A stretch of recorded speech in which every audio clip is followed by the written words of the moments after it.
J'ai fait un an dans les deux grandes entreprises. Ce sont des entreprises très renommées dans le pays. Tous les autres stagiaires ont été retenus. D'autres ont fait 6 mois, 3 mois et puis ils ont eu des contrats. Quant à moi, je suis allée jusqu'à un an.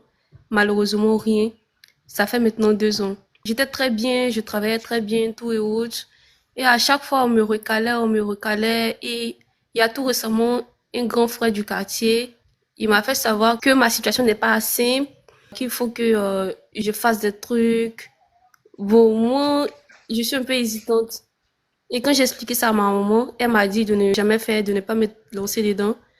Mais la situation devient tellement compliquée et puis tellement bizarre de mon côté, c'est que il y a des gens qui viennent à peine d'arriver, qui ont des contrats, ils signent tellement rapidement que moi je suis là, il y a toujours des soucis où on n'arrive pas du tout à me donner des explications concrètes. Donc, je suis jamais allée voir quelqu'un pour faire quoi que ce soit, mais ce grand frère-là m'a mis tellement de pression et aussi m'a dit tant que je ne fais pas ce genre de trucs qu'on en Afrique, que je serai toujours confrontée à des situations pareilles. Au fait, en l'occurrence, donc finalement, c'est quoi la question? Est-ce que vous pouvez faire ces choses-là ou pas? C'est ça? Exactement. Aussi, selon l'islam, il m'a juste dit que c'est pour me laver ou Mais se encore, laver avec quoi? je sais pas vraiment, il m'a dit il allait s'en charger. Ah, non, ben là, justement, c'est ça qui n'est pas bon. En islam, on peut se laver avec l'eau coranisée si on sait que c'est Allah qui fait descendre la guérison.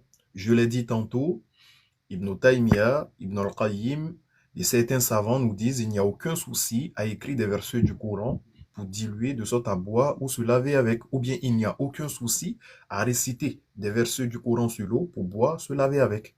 Donc si c'est l'eau coranisée, il n'y a pas de problème. D'accord? Maintenant, se laver avec quoi exactement? Vous allez utiliser un produit que vous ne connaissez pas. Peut-être il a mis là-dedans le contraire de la ilaha illallah. Peut-être il a mis là-dedans le nom d'un djinn.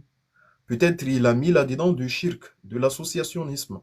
Et si vous l'avez avec, ça sera un pacte. Et ça va compliquer encore plus les choses. Parce que Allah Ta'ala nous dit dans le Coran, dans la Surah 72, au verset 6, il est vrai que certains individus parmi les hommes allaient chercher refuge auprès de quelques individus parmi les djinns, mais cela ne fit qu'accentuer leur détresse. Donc quand on va demander de l'aide aux djinns, et quand on parle des djinns, on parle des sorciers, des voyants, des féticheurs, etc. Lorsqu'on va demander de l'aide à ce genre de personnes-là, ça va augmenter encore plus ce qu'on a. D'accord? Donc, un liquide bizarre, vous ne connaissez pas, vous ne savez pas d'où ça vient. Et en plus, il dit non, il s'occupe de tout. Moi, je vous déconseille d'utiliser ça. Par contre, si vous constatez que vous avez des blocages qui arrivent de façon anormale et répétitive, que ce soit sur le plan professionnel ou sur le plan sentimental ou sur le plan financier, il y a des solutions en islam. Voilà, il faut éviter les pratiques qui ne sont pas transparentes. Il faut éviter les pratiques bizarres, les pratiques mystiques.